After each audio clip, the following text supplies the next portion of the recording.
जय हिंद प्यारे अभ्यर्थियों, आप सभी का स्वागत है ज्ञानपीठ जीके पॉइंट के इस यूट्यूब चैनल पर। साथियों, आज शुरू करते हैं साइंस का एक और मॉक टेस्ट। दोस्तों, साइंस की जो श्रृंखला हमने शुरू की है उसी में मैं एक और मॉक टेस्ट लेके आया हूँ। इससे पहले मैंने जो भी मॉक टेस्ट साइंस के अपलोड किए हैं उनकी प्लेलिस्ट मैंने बना दी है, तो आप वहाँ से जाके प्रश्नों का अभ्यास कर सकते हैं। और मैं आपको बता दूं दोस्तों, एसएससी एमटीएस के लिए भी मैंने मॉक टेस्ट सीरीज शुरू कर रखी है। आप प्लेलिस्ट में जाके अपने एमटीएस के मॉक टेस्ट के लिए मॉक टेस्ट दे सकते हैं। और ऐसा नहीं है कि एमटीएस के लिए, आप कोई भी एग्ज़ाम देने वाले हो उसमें जीएस पूछा जाता है, तो सब एग्ज़ाम के लिए आपके ये जो मॉक टेस्ट सीरीज़ है ये हेल्पफुल रहेगी। तो चलिए आज का मॉक टेस्ट शुरू करते हैं। साइंस स्पेशल को 50 प्रश्न लेके आया हूँ आज के मॉक टेस्ट में। तो पहला प्रश्न आपके स्क्रीन पर क्या कहता है? दोस्तों, पहला प्रश्न कहा गया है, एक माइक्रोन किसके बराबर होता है? एक माइक्रोन किसके बराबर है? दोस्तों, एक माइक्रोन जो होता है ना 10⁻⁻6 मीटर के बराबर होता है। 10⁻⁻6 मीटर के बराबर होता है एक माइक्रोन। अब ऐसा तो कोई ऑप्शन नहीं है, तो फिर क्या करेंगे हम? 10⁻³ मिलीमीटर कर सकते हैं। 10⁻³ मिलीमीटर। अगर इसको आप मिलीमीटर इस तरह से ना लिखें माइनस की फॉर्म में, तो आप सिंपली कैसे लिख सकते हैं? आप लिख सकते हैं 0.001 mm। ठीक है, तो एक माइक्रोन जो होता है 0.001 mm के होता है। क्लियर? याद रखिएगा, पूछ लिया जाता है। आपको मैं एक चीज़ और बताऊं दोस्तों, आपको दो चीज़ें और पूछी जाती हैं एग्जाम में। एक पूछेगा नैनो। नैनो जो होता है कि 1 नैनोमीटर में कितने मीटर होते हैं, ये बहुत आता है आजकल एग्जाम में। नैनोमीटर, तो ये आप याद है 10⁻⁻9। 10⁻⁻9 मीटर को नैनोमीटर कहा जाता है, याद रखिएगा। एक पूछेगा आपसे फर्मी। एक फर्मी क्या होता है? दोस्तों, एक फर्मी जो होता है ना, ये 10⁻⁻15 मीटर होता है। तो एक फर्मी 10⁻⁻15 मीटर होता है, तो ये आप याद रखिएगा। तो इसका सही जवाब क्या होगा? 0.001 mm एक माइक्रोन के बराबर होता है। नेक्स्ट क्वेश्चन, क्वेश्चन संख्या 2। मानव शरीर में विकिरण एक्स किरणों या बाई किरणों आदि के कारण हुई क्षति को किसमें मापा जाता है? दोस्तों, एक्स किरण या बाई किरण के द्वारा जो हमारी बॉडी में क्षति होती है उसको मापेंगे रेड में। रेड, याद रखिएगा, रेड में मापा जाता है। क्लियर? ऑप्शन डी इसका सही जवाब है। नेक्स्ट प्रश्न आपका, सभी मूल बलों में सबसे दुर्बल, दुर्बल मतलब वीक, कमजोर, सबसे कमजोर बल कौन सा है? दोस्तों देखो, हमारे प्रकृति का सबसे मजबूत बल है नाभिकीय बल, सबसे मजबूत है। लेकिन सबसे दुर्बल बल की बात हो रही है तो इसका सही जवाब होगा ऑप्शन डी, गुरुत्वीय बल सबसे कमजोर बल है हमारी प्रकृति का। याद रखिएगा दोस्तों, इंपॉर्टेंट है, पूछा जाता है। ठीक है, याद रखना, बहुत बहुत आता है एग्जाम में। और ये जो होता है, ये बल जो होता है ये भार होता है एक तरीके का। ये गुरुत्वीय बल जो है एक भार है एक प्रकार का।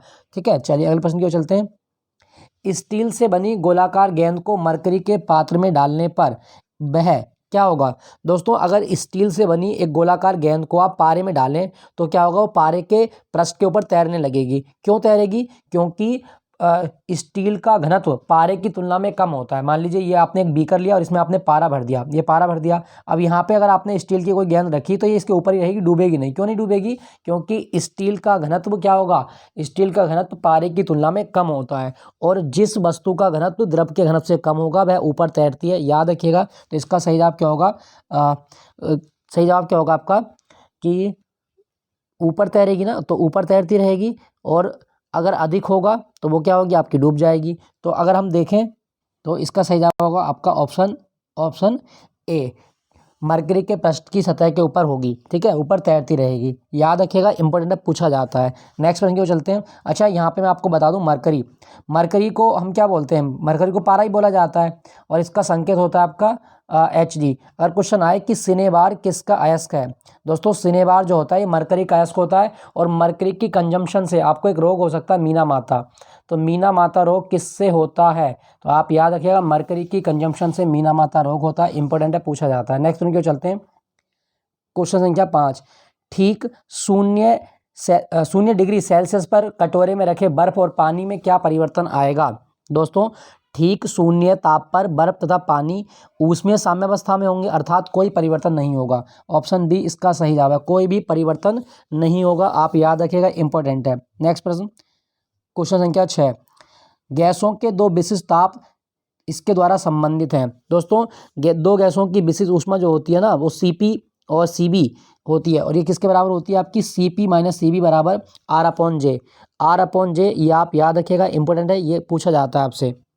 क्लियर? और ये जो मतलब सूत्र है, इसे मेयर का सूत्र भी कहा जाता है। ये जो सूत्र है वो मेयर का सूत्र होता है, याद रखिएगा। नेक्स्ट प्रश्न, आपकी प्रतिरोधकता की इकाई क्या है? ध्यान रखना, प्रतिरोधकता की यूनिट पूछी है। तो प्रतिरोधकता की इकाई जो होती है दोस्तों, इसकी इकाई होती है आपकी ओम नहीं, वोल्ट प्रति एम्पियर। वोल्ट प्रति एम्पियर, इसे ओम भी बोलते हैं ना, वोल्ट प्रति एम्पियर। देखो बी बराबर आई आर होता है, बी बराबर आई आर। अब आर का मान निकालना है, तो कैसे निकालेंगे आप? अभी आपने लिखा था बी बराबर आई आर, आर को निकालेंगे तो बी अपॉन आई, और बी अपॉन आई का मतलब बी का वोल्ट होता है, आई का एम्पियर होता है, तो वोल्ट प्रति एम्पियर हो जाएगा आपका। ओम के नियम से सूत्र आता है आपका। ऑप्शन बी इसका सही जवाब है। नेक्स्ट आपका, हाइड्रोलिक प्रेस किसके सिद्धांत पर आधारित होती है? दोस्तों जो आपकी हाइड्रोलिक प्रेस है ना, ये पास्कल के नियम का पालन करती है। ऑप्शन बी इसका सही जवाब है। ऑप्शन बी पास्कल के नियम का पालन करती है। बर्नौली की प्रमेय, जैसे आपने वायुयान देखा होगा, हवाई जहाज बर्नौली की प्रमेय के सिद्धांत पर उड़ता है। साथ साथ आंधियों में टीन उड़ जाती है बर्नौली के सिद्धांत के कारण। क्रिकेट की गेंद स्विंग जो होती है, फास्ट गेंद, वो बर्नौली की प्रमेय से होती है। आर्किमिडीज जहाज जो तैरते हैं वो आर्किमिडीज के सिद्धांत पर तैरते हैं। तैरने के नियम किससे संबंधित है? आर्किमिडीज के सिद्धांत संबंधित है। आप याद रखिएगा, हाइड्रोलिक प्रेस पास्कल का नियम। नेक्स्ट, जब कोई पिंड वायुयान से गिराया जाता है तो उसकी क्या बढ़ेगी? दोस्तों जब कोई पिंड आप वायुयान से गिराएंगे तो आरंभिक स्थिति में उसकी गति शून्य होती है, परंतु धीरे धीरे गतिज ऊर्जा क्या होगी? बढ़ती जाएगी। क्यों बढ़ेगी? जितना वो नीचे आएगा। देखो वायुयान से, ये वायुयान मान लीजिए, पिंड कोई नीचे आ रहा है, तो नीचे पृथ्वी का जी का मान क्या होगा आपका? बढ़ता जाएगा, और जी का मान लगातार बढ़ता रहेगा, तो आपको क्या देखने को मिलेगा कि उसका त्वरण बढ़ता रहता है। ठीक है, हचाक से पृथ्वी उसको अपने अंदर खींच लेगी, त्वरण में वृद्धि होती है। याद रखिएगा, त्वरण का मात्रा क्या होता है? मीटर पर सेकंड स्क्वायर।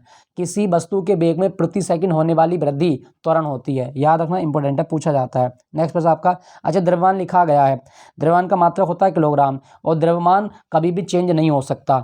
आप अंतरिक्ष में जाएं, पाताल में जाएं, नानी घर जाएं, मौसी घर, कहीं पर भी जाएं, द्रव्यमान चेंज नहीं हो सकता। ठीक है, भार बदल सकता है लेकिन द्रव्यमान चेंज नहीं हो सकता। याद रखना, बहुत बहुत इंपॉर्टेंट है, पूछा जाता है। नेक्स्ट प्रश्न आपका, प्रकाश के डैश के कारण तारे टिमटिमाते हैं। दोस्तों जो स्टार ट्विंकलिंग करते हैं वो किसके कारण करते हैं? देखो ये जो तारों का टिमटिमाने का मेन कारण है ना, वो प्रकाश का अपवर्तन होता है। सॉरी, प्रकाश का अपवर्तन। इसमें कोई ऑप्शन अपवर्तन नहीं है, तो ये आप इसको प्रकीर्ण मान सकते हैं, लेकिन प्रकीर्ण गलत होता है। तारे टिमटिमाने का कारण अपवर्तन होता है। आप याद रखिएगा, तारे जो टिंकलिंग करते हैं वो अपवर्तन के कारण करते हैं। ठीक है, याद रखना। अच्छा, अगर आपसे पूछा जाए तारे का रंग किस पर निर्भर करता है? तारे का रंग किस पर निर्भर करता है? तो तारे का रंग उसके ताप पर निर्भर करता है। याद रखना इसके बारे में कि तारे का रंग किस पर निर्भर करेगा? उसके ताप पर। नेक्स्ट प्रश्न की ओर चलते हैं। सूची 1 को सूची 2 से मिलान करना है। रिक्टर पैमाना क्या मापता है? सिंपल क्वेश्चन है, भूकंप की तीव्रता को मापता है। रिक्टर पैमाना भूकंप की तीव्रता। ब्यूफोर्ट स्केल हवा की गति को मापता है। केल्विन स्केल सबको पता है, परम ताप मापेगा। मिलीबार स्केल ये दाब को मापता है। मिलीबार स्केल दाब को। इसका सही जवाब बनेगा ए वाला, 3 से मेल खाता है, तो ए वाला 1 में 3 से मेल खा रहा है, ऑप्शन ए इसका सही जवाब है। क्लियर। नेक्स्ट वन क्यों चलते हैं, क्वेश्चन संख्या 12। 3D फिल्में देखने के लिए कौन से चश्मे प्रयोग किए जाते हैं? दोस्तों 3D फिल्में देखने के लिए हम पोलराइड चश्मों का प्रयोग करते हैं। ध्रुवित प्रकाश को ये जो होते हैं चश्मे वो दिखाते हैं, तो ये आप याद रखिएगा 3D। ठीक है, 3D का मतलब क्या होता है? डायमेंशन होता है, डी फॉर डायमेंशन। याद रखना इसके बारे में, डायमेंशन होता है। क्लियर। अच्छा यहाँ पे मैं आपको बता दूं, देखो ये तो हो गया 3D वाला। अगर किसी व्यक्ति को निकट दृष्टि दोष हो जाए, निकट दृष्टि दोष, तो कौन से लेंस का प्रयोग करेंगे? अवतल लेंस का प्रयोग करते हैं। निकट दृष्टि दोष के अवतल और दूर दृष्टि दोष के लिए उत्तल का प्रयोग किया जाता है। याद रखना, इंपॉर्टेंट है, पूछा जाता है। नेक्स्ट में क्यों चलते हैं। दृष्टि के पश्चदीप्ति सिद्धांत के आधार पर निर्मित होता है। दोस्तों दृष्टि का पश्चदीप्ति सिद्धांत जो होता है, इस पर क्या मतलब आधारित होता है? वो है आपका कैमरा। ऑप्शन सी इसका सही जवाब है, कैमरा होता है। अगर आपसे पूछे कैमरे का लेंस जो होता है, कैमरे का लेंस कौन सा होता है? कैमरे का लेंस उत्तल लेंस होता है। कैमरे में कौन सा लेंस प्रयोग करते हैं? उत्तल लेंस प्रयोग करते हैं। याद रखिएगा, इंपॉर्टेंट है। यहाँ पे लिखा गया पेरिस्कोप। पेरिस्कोप का प्रयोग आप पनडुब्बी में करते हैं दूर की वस्तु देखने के लिए। याद रखना कि पेरिस्कोप का प्रयोग कहाँ किया जाता है? पनडुब्बी में। क्लियर। नेक्स्ट प्रश्न की ओर चलते हैं। 4 स्ट्रोक पेट्रोल इंजन निम्नलिखित में से किस पर आधारित होता है? दोस्तों 4 स्ट्रोक पेट्रोल इंजन जो होता है ना, ये किस पे आधारित होगा? सही जवाब है इसका ऑटो चक्र पे आधारित होता है। ऑटो चक्र पे आधारित है, आप याद रखिएगा, इंपॉर्टेंट है, पूछा जाता है। क्लियर। चलिए अगले प्रश्न की ओर चलते हैं। 1 ग्राम बर्फ को 0 डिग्री सेल्सियस पर पूर्णतः पिघलाने के लिए कितनी यांत्रिक कार्य करना पड़ेगा? दोस्तों 1 ग्राम बर्फ है और इसको आप पूरी तरह पिघलाएंगे, तो आप, अगर आपको पता है कि बर्फ की गुप्त ऊष्मा कितनी होती है, 80 कैलोरी प्रति ग्राम होती है, तो बस और 1 कैलोरी में कितने होते हैं? 4.2, तो 80 गुणा 4.2 2, बस जितना मान आएगा लगभग लगभग बनेगा उसका 334 के करीब में बनेगा, तो आप इसको 336 मान सकते हैं। ठीक है, ऑप्शन इसका ए सही जवाब होगा। क्लियर, याद रखिएगा, इंपॉर्टेंट है। निम्नलिखित में से क्या जल की स्थायी कठोरता का कारण है? दोस्तों, जल की स्थायी कठोरता का जो कारण है वो कैल्शियम और मैग्नीशियम के क्लोराइड व सल्फेट होता है। ऑप्शन इसका सही जवाब है ऑप्शन ए, कैल्शियम सल्फेट या मैग्नीशियम के सल्फेट या क्लोराइड के कारण जल की स्थायी कठोरता होती है। स्थायी कठोरता का मतलब क्या है कि ऐसा साबुन मतलब ऐसा जल जो साबुन के साथ झाग ना बनाए, ठीक है, वो होगा आपका स्थायी रूप से कठोर। याद रखना, ये कपड़े धोने लायक नहीं होता है। अच्छा, यहाँ पे लिखा गया आपका सोडियम क्लोराइड। साधारण नमक जो होती है ना, टेबल साल्ट, वो सोडियम क्लोराइड होती है, NaCl। सिंपली क्वेश्चन है, NaCl। और मैग्नीशियम बाइकार्बोनेट, ये सब आप जानते हैं, बाकी इसमें कुछ नहीं है। किस कारण से लोहे पर जंग लगता है? दोस्तों, लोहे पर जंग लगने के लिए दो चीज़ें होती हैं, एक तो नमी और दूसरा ऑक्सीजन की उपस्थिति। ठीक है, तो लोहे पर जंग लगने के दो कारण हैं, एक तो आपका ऑक्सीजन के साथ रासायनिक अभिक्रिया और दूसरा आपका CO2 के साथ रासायनिक अभिक्रिया। ऑप्शन, अच्छा, CO2 के साथ रासायनिक अभिक्रिया, हाँ सही है ऑप्शन। अच्छा सर, ये CO2 नहीं हो सकती ना, ये ऑक्सीकरण होता है। ठीक है, तो 2 और 4 आपका सही जवाब है, ऑप्शन ए इसका सही जवाब है। जब भी लोहे में जंग लगेगा, लोहे में जंग लगने पर उसका भार क्या हो जाता है? भार बढ़ जाता है। याद रखना, लोहे पर जंग लगेगा तो उसके भार में वृद्धि हो जाती है। नेक्स्ट प्रश्न आपका, अच्छा, अगर लोहे को जंग से बचाना है तो आप किसकी परत चढ़ाएंगे? जिंक की परत चढ़ाएंगे। अगर लोहे को जंग से बचाना है तो आप उस पर जिंक की परत चढ़ा दीजिए, लोहे का संक्षारण नहीं होगा।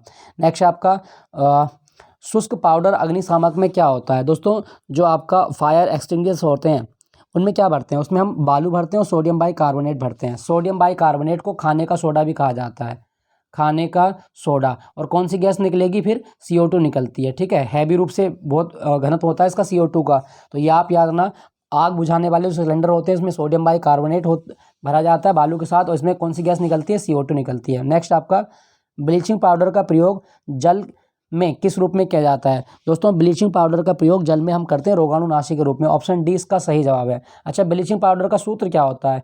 CaOCl2, CaOCl2, कैल्शियम हाइपोक्लोराइट, याद रखना। नेक्स्ट आपका, वायुमंडल में जलवाष्प की मात्रा मापी जाती है। दोस्तों, वायुमंडल में जलवाष्प की मात्रा को मापते हैं आप आर्द्रता के रूप में। ऑप्शन सी इसका सही जवाब है। और कौन सा यंत्र से मापेंगे? हाइग्रोमीटर, याद रखिएगा, इंपॉर्टेंट है, पूछा जाता है, हाइग्रोमीटर से मापते हैं, याद रखना। नेक्स्ट प्रश्न आपका, कांच के निर्माण के लिए प्रयुक्त कच्ची सामग्री कौन सी है? दोस्तों, कांच के निर्माण के लिए जो सामग्री का हम प्रयोग करते हैं वो बालू, सल्फर और सोडा होती है। ऑप्शन ए इसका सही जवाब है, बालू, सल्फर और सोडा। अगर आपसे पूछा जाए कांच क्या है, कांच एक सुपर कूल्ड लिक्विड होता है, सुपर कूल्ड लिक्विड। ठीक है, याद रखना। और ये अतिशीतल द्रव आप इसको कह सकते हैं, अतिशीतित द्रव। क्लियर, चलिए अगले प्रश्न की ओर। ठीक 0 डिग्री सेल्सियस पर कटोरे में रखे बर्फ और पानी में क्या परिवर्तन आएगा? दोस्तों, ठीक 0 डिग्री सेल्सियस पर रखे कटोरे और जो पानी है उसमें क्या होगा कि सारा पानी बर्फ बन जाएगा। 0 डिग्री सेल्सियस है ना, तो सारा पानी क्या होगा? बर्फ बन जाएगा। ऑप्शन ए इसका सही जवाब है, याद रखना, पूछा जाता है। नेक्स्ट आपका अगला क्वेश्चन संख्या 23, जीवाश्मों की आयु की गणना करने की तकनीक क्या कहलाती है? दोस्तों, जो फॉसिल्स होते हैं, जो जीवाश्म है, इनकी आयु ज्ञात करना कार्बन डेटिंग कहलाता है। ऑप्शन बी इसका सही जवाब है, कार्बन डेटिंग। और कार्बन डेटिंग में हम कार्बन का कौन सा आइसोटोप यूज करते हैं? C14, C14 का प्रयोग किया जाता है, याद रखिएगा। अच्छा, वैसे अगर क्वेश्चन आए कि यूरेनियम डेटिंग क्या होता है? यूरेनियम डेटिंग, दोस्तों, पृथ्वी या चट्टानों की आयु ज्ञात करना यूरेनियम डेटिंग कहलाता है। पृथ्वी या चट्टानों की आयु ज्ञात करना यूरेनियम डेटिंग कहलाता है। और इसका यूरेनियम डेटिंग मतलब U238, याद रखना, इंपॉर्टेंट है। नेक्स्ट आपका, सूची 1 को सूची 2 से मिलान करना है। कॉपर सल्फेट जो होता है दोस्तों फंगस नाशी होता है। ऑप्शन ए वाला जो है वो बी से मेल खाएगा।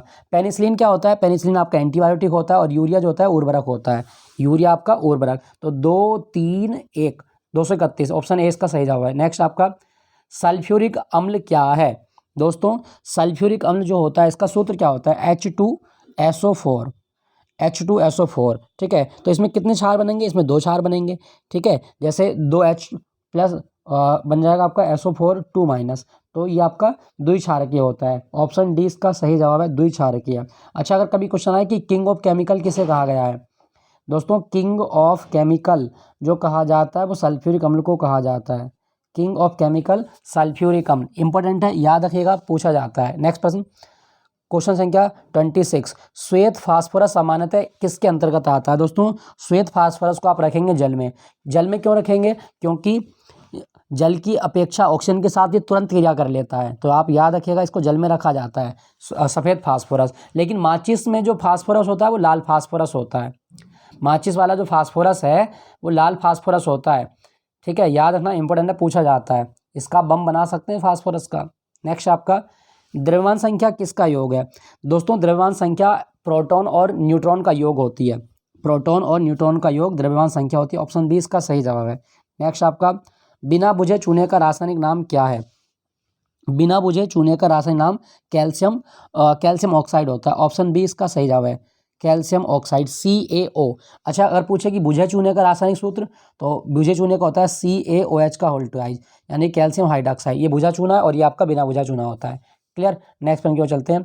यशद लेपन में लोहे पर किसकी परत चढ़ाई जाती है? दोस्तों यशद लेपन का मतलब है कि लोहे को आपको जंग से बचाना है, और अभी आपको बताया था कि लोहे को जंग से बचाना है आपको, तो कौन सी परत चढ़ाएंगे? जिंक की, जस्ते की परत चढ़ा देते हैं, आप याद रखिएगा। अच्छा वैसे अगर आपसे पूछे कि कैलेमाइन किसका अयस्क है, तो जिंक का अयस्क है कैलेमाइन। जिंक का अयस्क है कैलेमाइन, याद रखना, इंपॉर्टेंट है, पूछा जाता है। और मानव द्वारा सबसे पहली जो मतलब धातु प्रयोग की गई थी वो तांबा थी, याद रखना, तांबा है। कौन सी युग में? चालकोलिथिक। चालकोलिथिक युग में तांबे की खोज की गई थी मानव के द्वारा, याद रखना, इंपॉर्टेंट है, पूछा जाता है। नेक्स्ट पॉइंट की ओर चलते हैं। एक घोल क्या है? दोस्तों घोल क्या है तो आप बताएंगे, दो या दो से अधिक पदार्थों का समांगी मिश्रण घोल कहलाता है, ठीक है, समांगी मिश्रण घोल होता है। ल्यूकीमिया, ल्यूकीमिया क्या है? देखो ल्यूकीमिया ल्यूकोसाइट से बना। WBC की जब संख्या बढ़ेगी तो इससे आपको ल्यूकीमिया हो जाएगा, ब्लड कैंसर होने लगता है, तो ल्यूकीमिया जो होता है वो ब्लड कैंसर को बोला जाता है। अच्छा अगर आपसे पूछे निम्नलिखित में किसकी असामान्य वृद्धि होती है, तो ल्यूकीमिया जब होगा तो WBC जो होती है ना, इनकी वृद्धि हो जाती है, WBC इनकी संख्या बढ़ने लगेगी। दोस्तों अगर आपसे पूछा जाए कि जो WBC है इनका जीवन काल कितना होता है, तो इनका जीवन काल 13 से 20 दिन का होता है, 13 से 20 दिन। और WBC का मेन काम हमारी शरीर में एंटीबॉडी बनाना होता है, ठीक है, रोगों से लड़ने की क्षमता जो देती है वो WBC देती है, आप याद रखें, इनको bodyguard of the human body कहा जाता है, याद रखिएगा। अच्छा अगर आपसे पूछे RBC और WBC का रेशियो कितना होता है, RBC और WBC का रेशियो, तो RBC और WBC का रेशियो 600:1 होता है, ठीक है, 600:1 होता है, याद रखना, इंपॉर्टेंट है, पूछा जाता है। नेक्स्ट आपका सीरे से अल्कोहल प्राप्त करने के लिए अपनाई जाने वाली विधि कौन सी है? दोस्तों यदि आप गुड़ से अल्कोहल बना रहे हैं तो कौन सी विधि होती है? वो होती है आपकी किम्बन, फर्मेंटेशन होती है, आप याद रखिएगा, फर्मेंटेशन विधि के द्वारा एक अल्कोहल बनाई जाती है। अच्छा कौन सी अल्कोहल पी सकते हैं आप? C2H5OH, इस अल्कोहल को आप दारू के रूप में पी सकते हैं, शराब के रूप में एथिल अल्कोहल पी जाती है। नेक्स्ट आपका पक्षियों को उड़ने से रोकने की क्रिया क्या कहलाती है? दोस्तों पक्षियों को उड़ने से रोकने की क्रिया को ब्रीडिंग कहा जाता है, ऑप्शन सी इसका सही जवाब है, ब्रीडिंग। अच्छा अगर आपसे पूछा जाए ऑर्निथोलॉजी क्या है, तो दोस्तों आप याद रखना, पक्षियों का अध्ययन ऑर्निथोलॉजी कहलाता है, पक्षियों का अध्ययन ऑर्निथोलॉजी। और पक्षियों के हृदय में कितने चैम्बर होते हैं? 4 चैम्बर होते हैं। बाकी सलीम अली को भारत का बर्डमैन कहा जाता है। भारत में पक्षी दिवस कब होता है? 12 नवंबर को भारत में पक्षी दिवस होता है, याद रखना, इंपॉर्टेंट है। नेक्स्ट आपका क्वेश्चन संख्या 34, सूची को मिलाना है हमें। विटामिन ई का रासायनिक नाम टोकोफेरोल है, बिल्कुल सही है। विटामिन डी, दोस्तों विटामिन डी जो होता है इसका रासायनिक नाम क्या है? तो विटामिन डी जो होता है, विटामिन सी का रासायनिक नाम एस्कॉर्बिक अम्ल है। विटामिन बी का पाइरिडॉक्सिन है, ये B6 का होता है पाइरिडॉक्सिन। आपसे पूछा सही सुमेलित नहीं है, तो दोस्तों बी सही सुमेलित नहीं है, क्योंकि विटामिन डी कोई धूप थोड़ी है, इसका रासायनिक नाम तो कैल्सीफेरोल होता है। विटामिन डी का रासायनिक नाम कैल्सीफेरोल है। और विटामिन डी जो है इसको आप सनशाइन विटामिन भी कह सकते हो, सूर्य की रोशनी से हमारी बॉडी में जो विटामिन एक्टिव होता है वो विटामिन डी है। और विटामिन डी एक हार्मोन के रूप में भी कार्य करता है, तो कभी क्वेश्चन आए कि हार्मोन के रूप में कार्य करने वाला विटामिन कौन सा है? विटामिन डी, इसको बोला जाता है कैल्सीफेरोल। इसकी कमी से रिकेट्स, ऑस्ट्रोमलेशिया, ऑस्टियोपोरोसिस, कई सारे रोग हो सकते हैं। अगर आपसे पूछे विटामिन शब्द किसने दिया था? फंक ने दिया था, याद रखिएगा, फंक के द्वारा दिया गया था। नेक्स्ट आपका क्वेश्चन संख्या 35, हीमोग्लोबिन की अधिकतम बंधुता किसके लिए होती है? दोस्तों जो हीमोग्लोबिन होता है ना, ये इसकी अधिकतम बंधुता कार्बन मोनोऑक्साइड के लिए होती है। कार्बन मोनोऑक्साइड हमारे हीमोग्लोबिन में घुलकर मेथॉक्सो हीमोग्लोबिन बना देती है या कार्बोक्सी हीमोग्लोबिन बनाएगी, और कार्बोक्सी हीमोग्लोबिन बनेगा तो इससे क्या होगा, कार्बोक्सी हीमोग्लोबिन जब बनेगा आपकी बॉडी में तो आपकी जो सेल्स होंगी वो मरने लगती हैं, सेल्स का रेस्पिरेशन बंद हो जाता है और आपके शरीर में ऐंठन आ जाएगी जिससे आपकी डेथ हो सकती है, आपका दम घुट सकता है। इसीलिए कार्बन मोनोऑक्साइड को दम घोटू गैस कहा जाता है, दम घोटू गैस, याद रखना इंपॉर्टेंट है, पूछा जाता है। क्लियर। नेक्स्ट प्रश्न की ओर चलते हैं, क्वेश्चन संख्या 36 की ओर चलते हैं। क्या कहता है क्वेश्चन संख्या 36, कहाँ गया, ये है। इसमें कहा गया निम्नलिखित में से सबसे मीठी शुगर कौन सी है। दोस्तों दुनिया की सबसे मीठी शुगर कौन सी है, तो नेचुरल फॉर्म में अगर आपसे पूछा जाए तो फ्रक्टोज। फ्रक्टोज जो होती है ये स्वीटेस्ट मतलब शुगर है दुनिया की, और इसको फ्रूट शुगर भी बोलते हैं। ठीक है, फ्रूट शुगर। कभी क्वेश्चन आए कि जो फल होते हैं इनमें कौन सी शर्करा पाई जाती है, फ्रक्टोज पाई जाती है, फ्रक्टोज को फ्रूट शुगर कहा जाता है, याद रखना। अच्छा, अगर आपसे पूछा जाए कि दुनिया की सबसे मीठी कृत्रिम शर्करा, वो सैकरीन होती है। सैकरीन जो होती है वो आर्टिफिशियल शुगर है, जबकि आपका फ्रक्टोज नेचुरल फॉर्म में होती है। अगर आपसे पूछा जाए दोस्तों कि गन्ने में कौन सी शर्करा होती है, गन्ने में होती है आपकी सुक्रोज। गन्ने में कौन सी शर्करा होती है, सुक्रोज, याद रखना इंपॉर्टेंट है। और अंगूर में ग्लूकोज होती है, अंगूर में ग्लूकोज होती है, और ग्लूकोज को क्विक एनर्जी भी कहा जाता है, क्विक एनर्जी सोर्स है आपका ग्लूकोज। क्लियर। अच्छा, अगर आपसे पूछा जाए, चलो कमेंट में लिख के बताइएगा, मिल्क यानी कि दूध में कौन सी शुगर होती है, मिल्क में कौन सी शुगर होती है, ये कमेंट में लिख के आप मुझे बताइएगा, मिल्क में कौन सी शुगर है। नेक्स्ट आपका अगला क्वेश्चन 36, आँख का वह भाग कौन सा है जिसमें वर्णक होता है जो किसी व्यक्ति की आंखों के रंग को निश्चित करता है। दोस्तों हमारी आंखों का रंग जो निर्धारित करता है वो कौन निर्धारित करेगा, वो करता है आपकी कोरोइड। ऑप्शन डी, रक्त पटल। रक्त पटल आँख का वह भाग है जो आँख का रंग निर्धारित करता है। आँख नीली हो सकती हैं, भूरी हो सकती हैं, काली हो सकती हैं, आप याद रखिएगा। अगर आपसे पूछे मानव की आँख पर प्रतिबिंब जो बनता है वो कहाँ बनता है, रेटिना पर, और रेटिना पे बनने वाला प्रतिबिंब हमेशा उल्टा होगा और रियल होता है, मतलब वास्तविक होता है, और ये प्रतिबिंब 1/16 सेकंड तक बना रहता है। मानव की रेटिना पर प्रतिबिंब कितने टाइम तक बनता है, 1/16 सेकंड तक बनता है, याद रख लो, रट लो इसको। ठीक है। अगर आपसे पूछे कि मानव की आंख का दूरबिंदु कितना होता है, अनंत। मानव की आंख का दूरबिंदु अनंत, और निकट बिंदु 25 सेंटीमीटर होता है, निकट बिंदु 25 सेंटीमीटर होता है, आप याद रखिएगा, इंपॉर्टेंट है, पूछा जाता है। और आंख में एक ग्रंथि होती है आपकी लैक्रिमल, और लैक्रिमल ग्रंथि का मेन काम क्या है, आंसू बनाना। तो कभी क्वेश्चन आए कि कौन सी ग्रंथि आंसू बनाती है, लैक्रिमल ग्रंथि। लैक्रिमल से शब्द होना लैक्मी, लैक्मी आइकॉनिक काजल, याद रखिएगा। नेक्स्ट प्रश्न की ओर चलते हैं, तो इसका सही जवाब क्या होगा, ऑप्शन डी, रंजित पटल या कोरॉइड।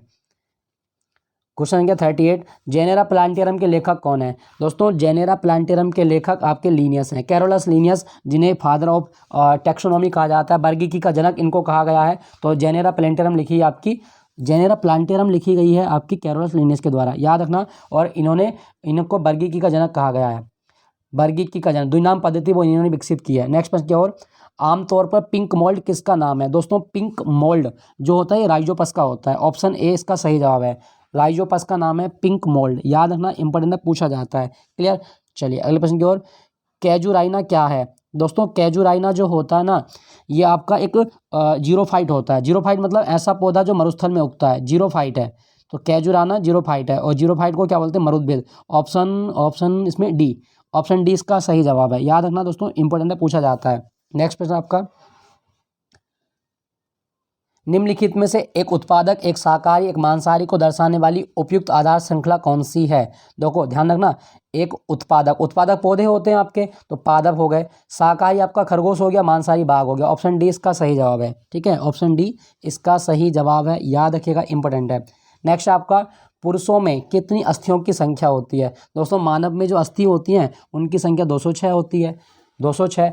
अच्छा, अगर आपसे पूछे कि ऑस्टियोलॉजी क्या है, तो अस्थियों का अध्ययन ऑस्टियोलॉजी कहलाता है। ठीक है, अस्थियों का अध्ययन ऑस्टियोलॉजी। बच्चों में जो नवजात बच्चे होते हैं उनमें 300, लगभग 300 हड्डी होती हैं, याद रखिएगा। अगर आपसे पूछा जाए कि एक बोन को दूसरी बोन से जोड़ने वाला जो जॉइंट है इसको क्या बोलेंगे, लिगामेंट्स। एक बोन को दूसरे बोन से जोड़ने वाला जो जॉइंट है इसको लिगामेंट्स कहा जाता है, याद रखिएगा, इंपॉर्टेंट है, पूछा जाता है। नेक्स्ट प्रश्न आपका, क्वेश्चन संख्या 43, निम्नलिखित में से कौन सा ब्लड ग्रुप सर्वव्यापक कहलाता है। तो यूनिवर्सल, अच्छा गृहता, यूनिवर्सल रेसिपेंट कौन सा है, AB+ होता है, इसका सही जवाब होगा ऑप्शन बी। AB प्लस को यूनिवर्सल रेसिपिएंट कहा जाता है। अच्छा, डोनर पूछेगा तो ओ निगेटिव, डोनर है ओ निगेटिव। और ब्लड ग्रुप की खोज किसने की थी? ब्लड ग्रुप की खोज किसने की थी? आपकी कार्ल लैंड स्टीनर के द्वारा ब्लड ग्रुप की खोज की गई थी, याद रखना, इसके बारे में पूछा जाता है। नेक्स्ट प्रश्न की ओर चलते हैं। निम्नलिखित में से किस जोड़े को सही मिलाया गया है? अच्छा, कौन सा जोड़ा सही मिलाया गया है? विटामिन ई की कमी से प्रजनन संबंधी समस्याएं हो सकती हैं, ये बिल्कुल सही है। विटामिन सी की कमी से रतौंधी, हा, ये गलत हो गया। विटामिन सी की कमी से स्कर भी हो सकता है, स्कर भी आपके मसूड़े सूज जाएंगे, उनसे खून आने लगेगा। विटामिन बी की कमी से रिकेट्स, गलत है। रिकेट्स विटामिन बी की कमी से बेरी होता है, रिकेट्स तो विटामिन डी से होता है, ठीक है। विटामिन ए की कमी से स्कर भी नहीं, रतौंधी होता है। विटामिन ए की कमी से तो रतौंधी होगा, तो सही मिलाया गया विटामिन ई वाला, क्योंकि विटामिन ई की कमी से प्रजनन संबंधी समस्याएं हो सकती हैं। नेक्स्ट आपका पर्यावरण में शामिल है। दोस्तों, पर्यावरण में जैविक और अजैविक घटक दोनों शामिल होते हैं, ऑप्शन ए इसका सही जवाब है। जैविक का मतलब क्या है? जिनमें लाइफ है। अजैविक का मतलब क्या है? जिनमें लाइफ नहीं है, ठीक है। अजैविक जैसे आपके मिट्टी हो गई, पहाड़ हो गए। जैविक आपके पेड़ पौधे हो गए, जीव जंतु हो गए, वो सब आपके जैविक होते हैं। तो पर्यावरण में जैविक और अजैविक घटक दोनों शामिल होते हैं। क्वेश्चन संख्या 46, इसके ऑप्शन देख लेते हैं। अच्छा, क्वेश्चन संख्या 46, तारों को जोड़ने की प्रक्रिया क्या कहलाती है? दोस्तों, तारों को जोड़ने की प्रक्रिया को श्रृंखला बंधन कहा जाता है, ठीक है, याद रखना, श्रृंखला बंधन, ऑप्शन सी इसका सही जवाब है। चलिए अगले प्रश्न की ओर। कंप्यूटर पर क्या फाइल का विस्तार नहीं है? अच्छा, पिक्चर फाइल का विस्तार हम नहीं है, कौन सा नहीं है? तो दोस्तों इसका सही जवाब क्या होगा?